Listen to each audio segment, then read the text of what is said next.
One, two, three! Nah! 3MS Network! Good afternoon everyone, I'm Steve with 3MS Network, and I realised that unless you've been following the channel for a while and been listening to all the podcasts and everything, you probably don't know that much about us. So, taking inspiration from one of my very best friends, she did a video like this. I can put that video down there. I decided to do this. This is 50 interesting facts about me. Now, why anyone would care about this, I don't know. I really don't think I'm that interesting, to be honest, but I figured, sod it, here we go. So, you guys know me as Steve, but my full name is actually Stephen Andrew Reid. I was born on the 26th of December 1984, 2 weeks early, as it happens. I wasn't due to be born for another 2 weeks, but that's when I was born. So those were 1 and 2. Number 3 is that I actually know that my exact time of birth is 16:58, as in 2 minutes to 5 in the afternoon. However, this leads on to number 4 of that, because of when my birthday falls and the fact that I'm always with family at Christmas time, we're always still awake past midnight, and in recent years it's become this thing where basically as soon as it turns midnight, whoever notices just says happy birthday to me, and then Christmas ends and my birthday begins just like that. So yeah, number 5, my first holiday abroad, to Ibiza in 1993, before it went all clublandy and garbage. Yeah, I was 9. Yeah, 8. I was 8 because I didn't turn 9 until the very end of the year. So I was 8, and that holiday was utterly wrecked by the fact that I got eye infection. How lovely. So the second week of the holiday, we really didn't get to do anything at all like holiday-ish, because we were dealing with me being, you know, problematic. So yeah, 1993, that was Ibiza, and that's one of only 2 times I've left the UK, and this is fact number 6. I've only left the UK twice in my life that I know of. Number 1 was that one, Ibiza, and number 2 was Gran Canaria in 2000. Now I remember this one quite well. As a matter of fact, I was really bored about a month ago, and I managed to Google Map, I managed to pinpoint where I stayed in Gran Canaria. That there. So yeah. Number 7, I can't remember exactly what year it was, but there was a time for about 6 months where I swore off alcohol entirely. You know, just didn't drink at all. So it was alright, but I found myself, well, to put simply, I found myself missing beer. I know that makes me sound like a tremendous alcoholic, but no, I just miss drinking beer, and I like the taste of beer, you know?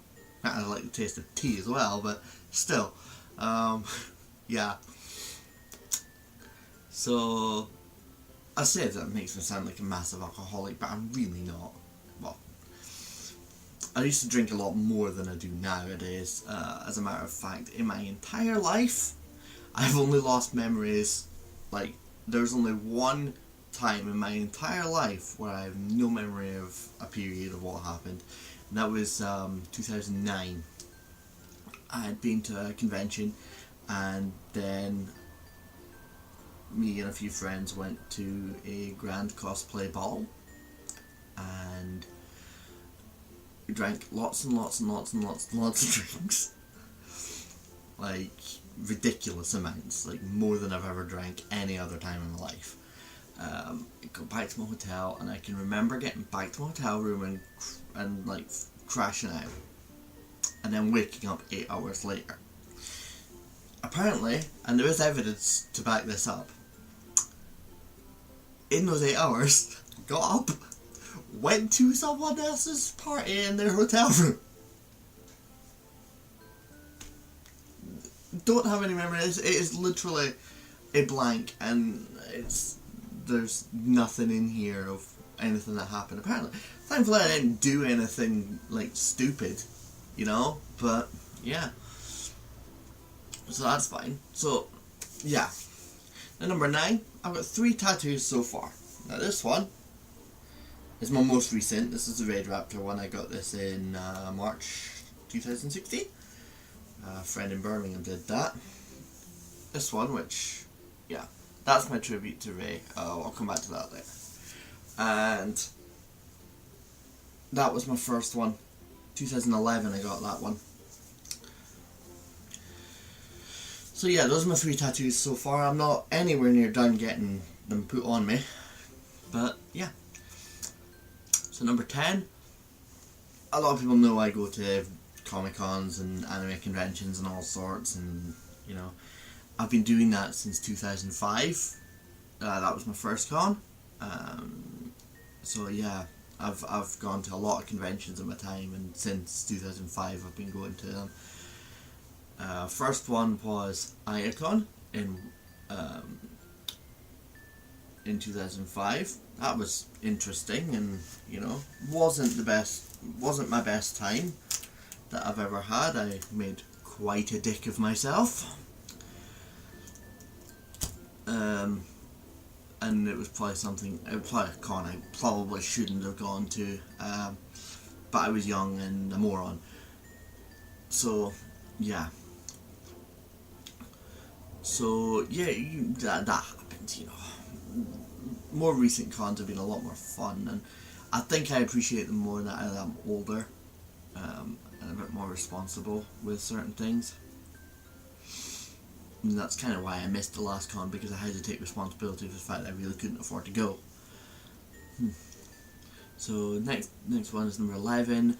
I have 2 best friends in my life who, quite amusingly enough, are both called Sophie. One of them is the person I told you about at the very beginning of this video, who's the inspiration for this video. Our entire friendship is based on tagging each other in as many memes as is possible. Plus the fact that a good few years ago we rewrote Bon Jovi's "It's My Life" to be relating to food, and we still need to do that, Sophie. We really do. And of course the other Sophie is the one who was the inspiration and dedication behind the entire Steve Drinks Fanta series. You know, I think I've made no secret of my friendship with her. You know, I just find it really funny that both of my best friends have the same first name. So moving on from there, fact number 12 is I nearly broke my neck at a wrestling school in 2004. So yeah, I find that there was a local wrestling training school in Aberdeen, and I decided to, you know, just go and attend it, just have a look. And I, once again, I just turned 19, I was young, and, you know, a bit more eager to try things than you know, most people. So at the very end of the class, the instructors decided that they were going to demonstrate the Styles Clash, which is a wrestling move, and wrestling fans know what that is. And they've looked for a volunteer, and because I was the way I was, I immediately went, yeah, hi. So yeah, they were going to do that, but then they upped the ante and decided that they were going to do what essentially the class's version of a top rope Styles Clash, which obviously that at the school we didn't have a ring, we just had like gymnastics equipment, and we had like the the big vaulting box, so we stood on top of that, had some crash mats, and yeah, I didn't know the move, and I think they figured I probably did because of how eager I was to take it. So, you know, I just landed incorrectly, and the way I landed is it compressed a whole lot of body mass into my neck, into my head and neck. So, you know, I could have broken my neck and probably died at that. And, you know, it's something that happened, and obviously I never went back to that school. I didn't, obviously, my neck didn't hurt, but my arms really stung. It was, I'd suffered what wrestlers usually refer to as a stinger. It's actually a much lessened version of what happened to Steve Austin when Owen Hart hit him with a sit-down tombstone piledriver in 1997. For any wrestling fans, understand that. But enough on that. So, number 13. I used to go to a lot of little gigs around Aberdeen, and local music was how I rolled back then. And the first big star I ever went to see that I can remember at a music concert was actually Avril Lavigne in 2003. This was when the only album she had was Let Go, and this was playing in Glasgow Barrowlands, and there was a fair few people in Aberdeen going, so we had a bus, organised a big group bus, and we all went down, and it was a really good gig. Support band was Our Lady Peace, which was not bad, and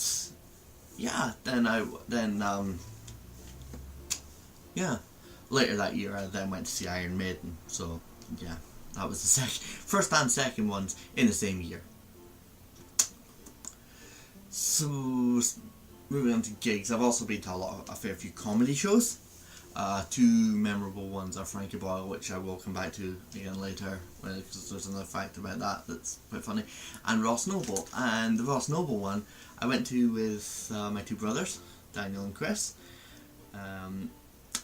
and we went, and during the intermission in recent years, or as Ross Noble calls it, the piss break, during the intermission there is a trend of people leaving Ross gifts. So when he comes back on stage, there's this stuff lying in front of the stage for, you know, there's part gifts, part prompts to use in the show. And what I left was I can't remember what the business card I had was on me, but on the back I thought it'd be fun put my own phone number on it, because, you know, and see what happens. And the 10 minutes he went on about this business card, and then when he realised the number, and because of the way I write when I'm not properly writing, is I just put it all in caps. So instead of saying call it was like call it, and he made a big deal about it. And I think that there's a special edition DVD of that. I mean, that tour was released on DVD, or one of the shows from that tour was released on DVD, but there's a special edition on Amazon which has a show from that tour in Aberdeen. Now, I know there was 2 nights, but I really want to get a hold of that DVD, that special edition of things, to see if it's the one I was at, and if it's the one that I caused 10 minutes to happen. Ross Noble and Ed Byrne are actually my main comedy influences. If you ever listen to Vanilla and Peas, you can actually hear that my comedy is very much ranting and complaining about things and taking the piss out of things and being completely and utterly random. That's really drawn from my inspirations by Ed Byrne and Ross Noble. So yeah, so we've done 15 now. Number 16, I have no thyroid gland at all. Like, hypothyroidism is an actual case, but normally that just means an underactive thyroid, like isn't performing to the capacity it really should be. No, I don't have one at all. I'm underactive to the point where it doesn't exist. So yeah, it wasn't like it was taken out. I just never had one. It's an incredibly rare case that someone just doesn't have one. So yeah, I have to take medication, which I actually have right here. This is what I need to take. One of them every day. I've always had to do that, and I have to get my blood monitored once or twice every year to make sure that my thyroid levels and my thyroxine levels are up to scratch as to what they need to be. So, you know, it's something I've grown to deal with over time, you know. So, you know, getting blood taken from me doesn't bother me anymore. It used to a bit, but not so much because I've been getting it done all my life, you know. Plus, you know, I have 3 tattoos. I don't think I have a problem with people sticking needles in my arm. So, speaking of tattoos, not that one. That one. I did say there was more to this one. Now that one is a tribute, as you can tell, Railing Way. She is the best friend I've ever had. And she unfortunately sadly passed away aged 17 in 2004. So what happens is on her birthday in 2014, because I always remember her birthday April 4th, I went and got this as a eternal tribute to her. And there's reasoning behind the words as well. Railing Way, obviously that's her name, for eternity. Now there's a double meaning there in that obviously the spoken, the obvious meaning for eternity meaning forever, but the website we met on, Final Fantasy Republic, her online screen name was Eternity. So, you know, it actually, I came up with that as because of how that was. So yeah. So ever since I was about 8 years old, I've always felt like I wanted to entertain people, to make people laugh, to make people feel good. When I was, I think it was when I was 8 years old, I got a little like karaoke machine, and me and my brother Daniel and our cousin Melanie, we'd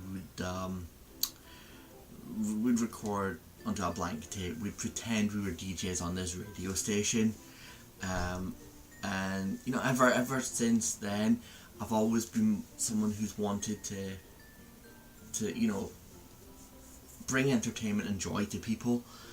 And I think it spawned from enjoyment of doing that has never left me. So yeah. Now my first ever game console was in fact the Sega Master System. We got that probably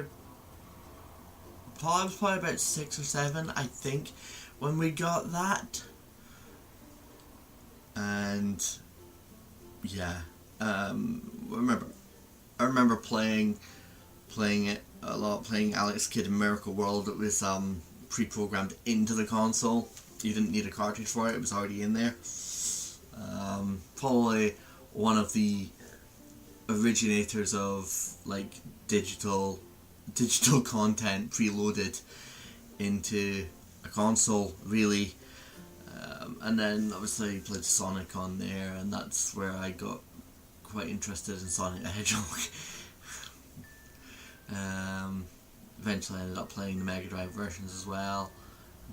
They're very, very different games, and one of the rarest games I can ever seem to find is the Sega Master System Sonic Chaos. They never released a Sonic 3 on the Master System. Sonic Chaos came out instead, and it's quite hard to find that in a physical cartridge for a reasonable price, I seem to remember. Now, even at age 32 as I am now, I mean, you can tell from this t-shirt, Kamen Rider X8 t-shirt, I'm a big tokusatsu nerd, and that's been the case since 1994 when Power Rangers debuted in the UK. I mean, obviously it started in 1993 in the US, and that's where everyone takes their dates as far as anniversaries of the show goes, but in the UK it didn't actually begin until 1994. I have very fond memories of watching the very first episodes with my American relatives who were looking after us at the time when my mum and stepdad were on honeymoon. They'd just gotten married and they were away on honeymoon, and these cousins of mine, they knew what was up. They knew Power Rangers. They are a few years older than myself, so they were into it, and they had the advantage of being from America and having seen all these episodes already, but we were watching them for the first time. So yeah, they knew what was up. They were careful not to spoil anything, but they knew their stuff. And I've enjoyed Power Rangers for a long time, and then a few years ago, once I discovered what Power Rangers was, as far as where it originated and how it was made, then I moved. I didn't move on. I merged into Super Sentai, and then after watching some Samurai Sentai Shinkenger and discovering Kamen Rider Decade through that, due to the crossover episode, and then realising that Saban's Masked Rider was a remake or an adaptation of Kamen Rider Black RX. So that led me onto that, and Kamen Rider's where I pretty much sit these days as far as favourite to go on that. So we're still in the range of when I was a lot younger here, and when I was 1996, 1997, 1998 time, 97-ish was when the Tamagotchis were the big thing and everyone had one. Now, I never had the actual Tamagotchi brand product, I never had it, but I did have a V-Pet, and it was a Star Wars themed V-Pet. Back then everyone was cashing in on this V-Pet thing, and Star Wars was a big deal because it was the 20th anniversary, and the special editions of the original trilogy just come out. I think they just announced Phantom Menace as well, so there was a bandwagon for Star Wars as well, and this is where I joined the Star Wars hype as well. This is when I got into it. I'd heard of it but never really seen anything of it, and this was my entry into it when it was a lot more accessible because of these special editions. So yeah, but the Star Wars V-Pet I had, it was based on the Rancor creature from Return of the Jedi in Jabba's Palace. So yeah, I had one of those. So one of the funny things about me is that even when I don't shave, I can't actually grow anything resembling a functional beard at all.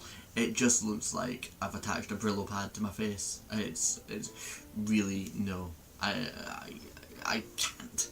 It's trash when I try. So one of the nicknames I've got by many friends is Card Game Santa. I look at Yu-Gi-Oh! And Pokemon as a way of profiting off of the cards I pull, but more importantly to me is that if I have a card that somebody wants or somebody likes or is a part of a cosplay for someone that someone's cosplaying, I'll just give them it.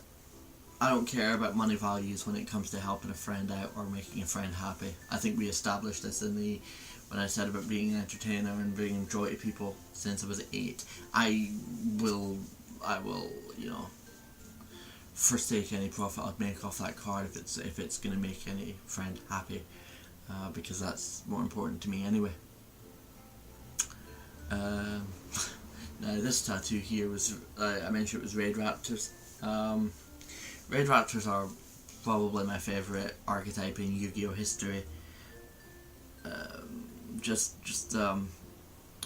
don't know what it is. I think it was when I watched episode 24 of Arc 5 and saw Shun just wreck the three kids all in one go with Rise Falcon, and just there's something about them.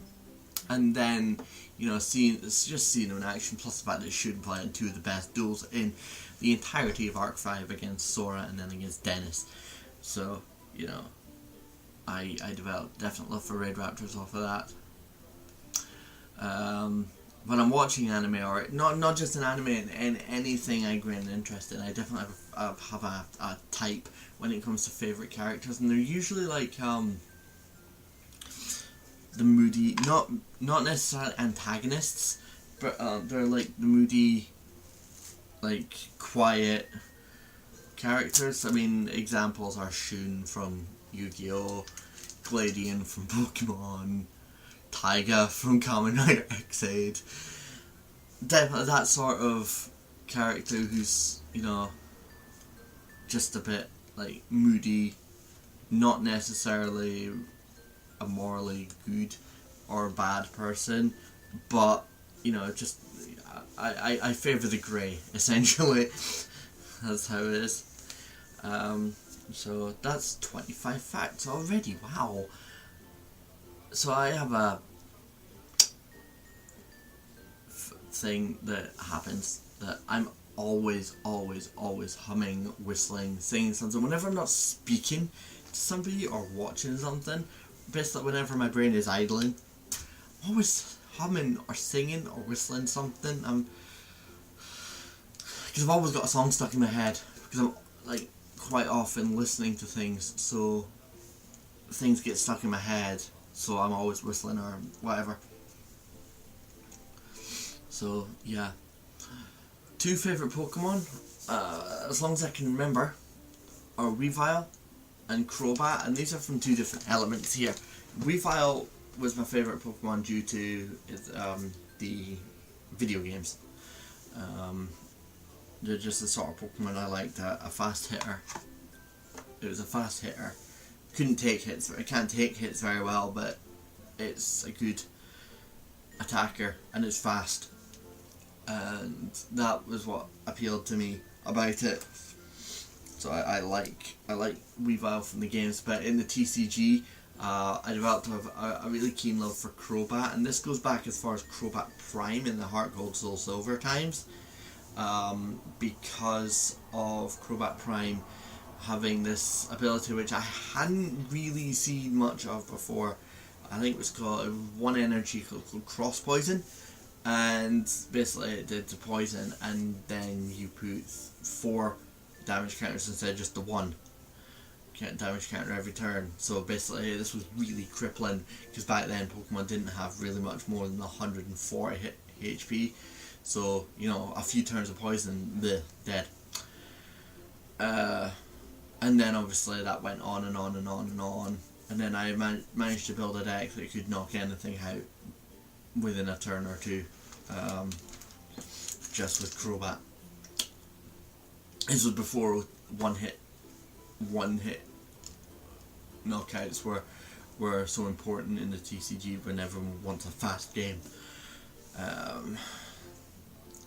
So I've been an anime fan for a very, very, very long time, and I remember the first non-mainstream anime, like ignoring things like Pokemon or Sailor Moon that were on like your general TV channels or things like that. I think the first anime that I remember watching that was from a specialist channel was actually Gundam Wing, and that's a show that I still enjoy to this day. I watched it again earlier this year, just to get through that again, because it'd been a while since I watched it. So yeah, as a cosplayer, I always want to look at different characters to do, and I look at things, what would I love to do if, you know, there was no obstacles in my way, and right now it's Kamen Rider Snipe. Obviously I'm working on Taiga as in his like regular out of rider suit cosplay, but if I could do any cosplay, I'd probably be Kamen Rider Snipe level 50. So yeah. Wow, we're on to 30.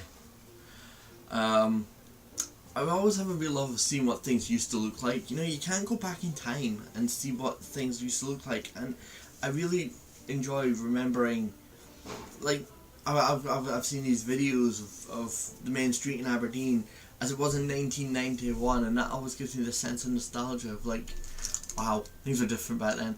And I'd always want to see like pictures of like, I always enjoyed seeing pictures of what Aberdeen was like before the shopping centres were in there. Like the shopping centre I work in opened in like 1990 or 91. And I always enjoy like seeing pictures when you could just walk right along that street before the centres were in there. And it was a different time, and I'd love to be able to go back and look at things and compare them to how they are now. So yeah. Something else is that I don't really get overly phased when I meet famous people, you know? At the end of the day, famous people are just people who, you know, just happen to be on the TV or in films or in music or whatever they do. They're still just people. And, you know, if you wouldn't get excited or hyped about meeting your postman, don't get excited about this guy. I certainly appreciate when I meet these people, because yeah, they bring me entertainment. Yeah. Number 32 is just the unrelenting, unceasing pun onslaught that I bring upon my friends. And yeah, you know, they just, you know, I get in trouble for them quite a lot. Let's just say that. My friend Becca describes me as someone who has a picture for every situation, because no matter what is posted, I can always find an appropriate picture to post in a comment that will relate to whatever situation we're talking about. So yeah, I just always do. I'm just really good at doing that. Plus, I'm really quick at making memes. So so if there isn't one, I'll make one. So yeah, number 34 is that I discovered my favourite band, Dream Theater, in 2002. I remember speaking to somebody who mentioned that another friend really liked Dream Theater and that it would be worth checking them out. And this was right after 6 Degrees of Inner Turbulence came out, and I was recommended to listen to The Glass Prison. So I listened to The Glass Prison, and oh hi, immediately I just fell for that.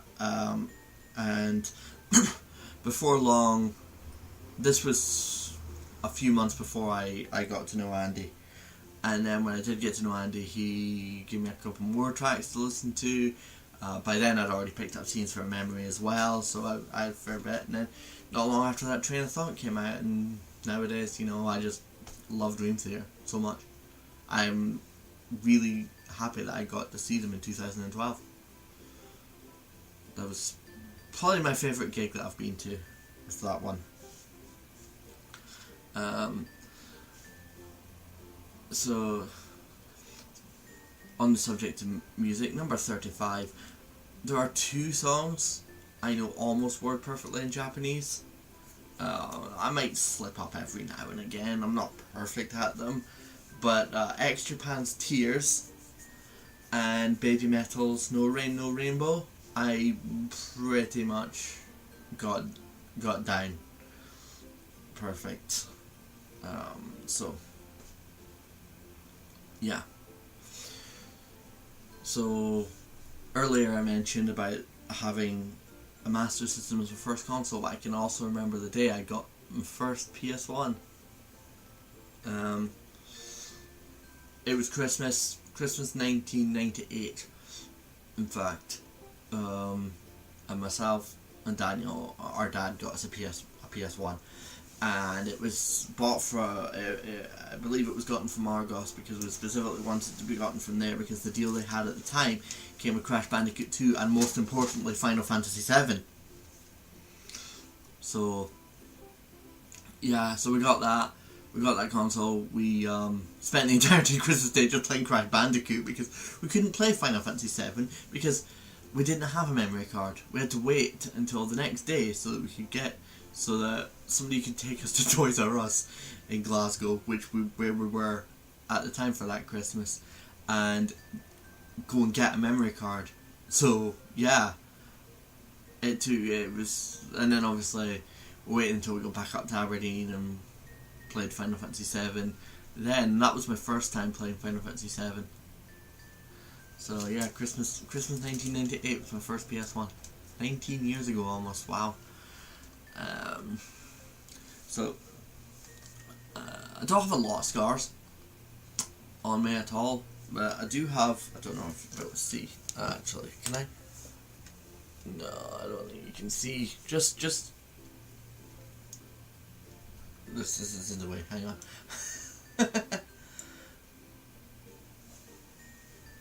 No, you can't see it very well. Unfortunately, it's you can't see very well. But I do have a scar just here of when I burnt my hand on when I burnt my arm on a hot water bottle that I just filled up. It was very, very, very cold night, and I needed a hot water bottle to keep myself warm. So yeah, and then the hot water bottle that had just been filled, you know, I put it on my arm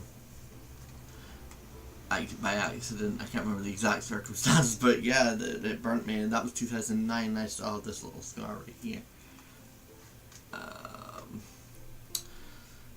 So when I worked at McDonald's, we had a TV in the staff room, and there was a few Friends videos in there. It was a TV that had a VCR on it, and yeah, we watched a lot. We had those Friends videos, and they were probably what got watched the most, until it came to the fact that they actually had to ban me from watching them because I wouldn't shut the fuck up. I could quote along every line of it. So, you know, they had to stop putting them on when I was around because, you know, oops, sauce. Three favourite games, and those are Star Ocean 3 Till the End of Time on PS2/PS4, Tales of Symphonia for GameCube, which is actually the entire reason I ever owned a GameCube, and Chrono Trigger for the SNES. So they're all RPGs. None of them are actually Final Fantasy. So Final Fantasy was very much a gateway to me discovering those games, and those are probably my three actual favourite games.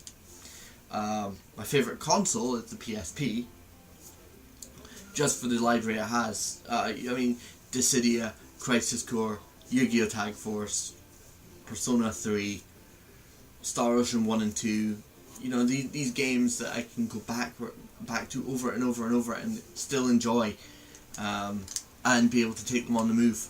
I think that's really, really great. All these fantastic games that I can just take with me and play whenever I want to.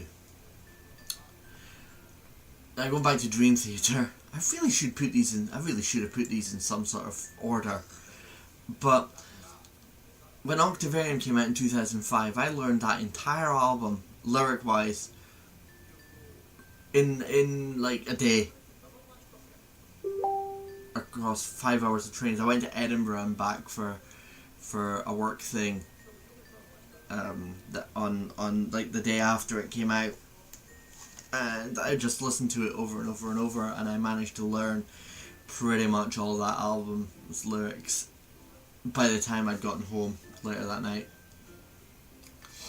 I remember that I can't remember it like clearly, but I remember the fact that the first film I ever saw in a cinema was Disney's Oliver and Company, the animal themed animated version of Oliver Twist. That was the first film I'd seen.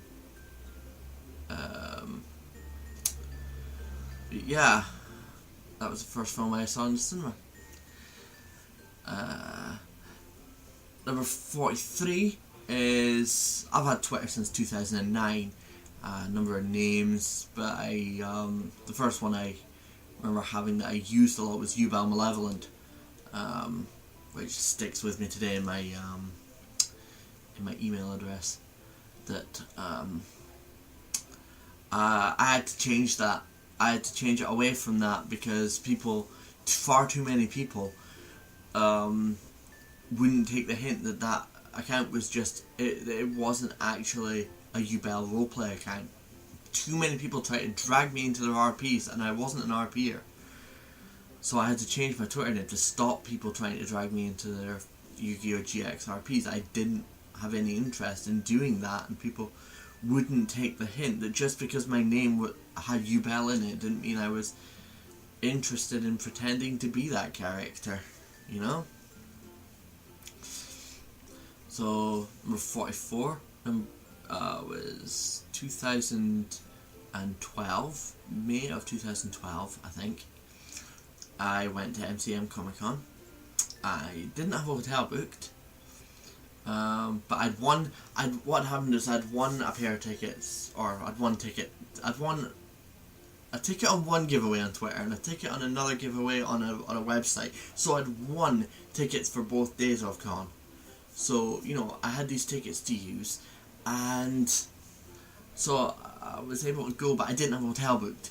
So instead of booking a hotel, what I did was I got a megabus to Birmingham, sat in Birmingham for 2 hours, and then got a megabus back to London. Instead of getting 8 hours of sleep in a hotel, I spent 8 hours going from London to Birmingham and back. That was just how I killed time. You know, I was granted absolutely knackered by the end of that second day of con, but it was a unique way of killing time. So number 45 is when I worked for BT. Obviously, I had a PC at my disposal the whole time, and this was when Google still had the functionality that would allow you to do what was called back then of Google whacking, as in looking for two words that when you put them into Google together gave you one result and one result only. So I'd been watching Dave Gorman's Google Whack Adventure, and I'd read the book, and I was quite interested in seeing if I could find any, and in one day I managed to find 32 unique Google Whacks. I don't know how I did it. I can't remember, and I can't remember what any of them were. So, you know, and I don't think I'd ever be able to find out, because I don't think Google whacking is possible anymore, because Google's layout and systems changed, and the algorithms have all changed, and you know, there are so many more websites today than there were in 2003, 2004 when I was doing it. I just don't think you can do it anymore. So, yeah. Number 46, I somehow managed to get a top grade in French in school. Now, this was in standard grade, which is like, I don't know, it's like year 3 and 4 in Scotland. I don't know how to put it into any other terms. This was like, theoretically you should be finishing 4th year at 16, 15, 16, that's how you look at it. So, yeah.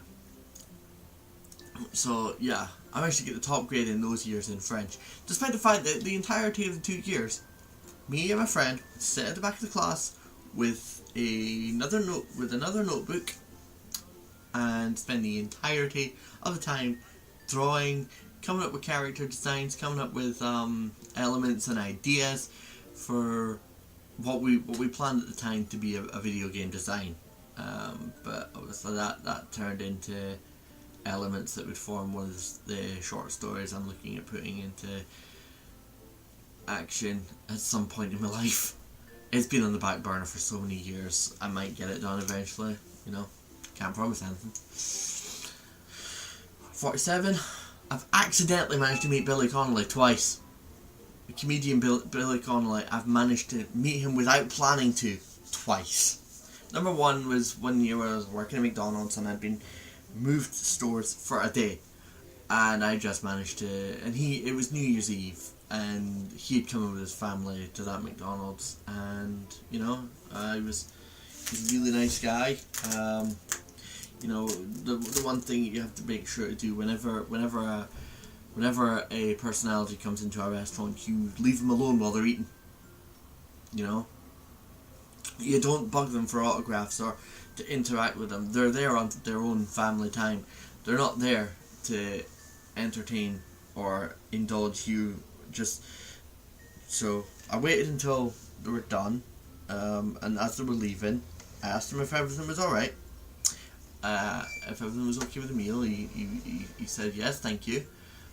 So basically what I'm saying is I didn't interact with the man any more than my job required me to, because like I said, it's his time is on. He's there to have food. He doesn't walk into McDonald's to do signings and autographs and appearances. Nobody would do that. Just let them have their food. And I also find it really quite something about him that even though he's rich and famous, and as he is, he still just goes into McDonald's. I think that's really cool, actually. Number 48 is the fact that despite having only been to Birmingham a handful of times, I'm actually really good at navigating the centre of that city. Like, when I went to meet two friends in 2012, I was the one doing the guiding around, despite the fact that they lived a lot closer to Birmingham and been there a lot more than I had. So yeah, something about that. I mean, I just know that area really well for some odd reason. I mean, it's not a difficult city to get lost in as far as the centre of town is concerned, but still. So earlier I went to having seen Frankie Boyle, and I said I'd come back to it, and now we're coming back to it. It's the funny thing is about that is that I went to that gig the same day I got sent to hospital after falling down some stairs at work. Now that sounds a lot worse than it actually is, in fairness. I'll put the video, there's actual video footage of me doing that fall, and I'll put that link down below. Basically I tripped over one stair and went over like 3 steps onto the floor, splat. It's actually hilarious to see. And you know, I think I bruised a muscle, is what the doctor said. So basically I wasn't very good. I couldn't, like, it was, I think it was the left arm that it was just the fact that I landed on the arm, you know, like that. Just hurt a bit, so I had to go to hospital and get looked at. Plenty of times, like, it wasn't broken. But then I went to a Frankie Boyle gig that very same day. So basically, when you're trying to applause, and basically you can't move this arm, so you're having to go like that as the only applause you can muster. Yeah. And last but not least, number 50. There's 3 things I want to do before I get too old to do it. And that's go to San Diego Comic Con, the biggest Comic Con in the world, go to WrestleMania, and one that's quite recent is go to Wrestle Kingdom in Japan. New Japan's version of WrestleMania. Wrestle Kingdom, 4th of January every year at the Tokyo Dome. It's their biggest show, and I really want to go to that. So yeah, if you've stuck with this video for the entirety of this, then I commend you, and wondering why the hell you wanted to know this much about me. Yeah, this is probably our longest Let's Play video there will ever be. So, yeah, credit to you for getting through it without getting bored as piss.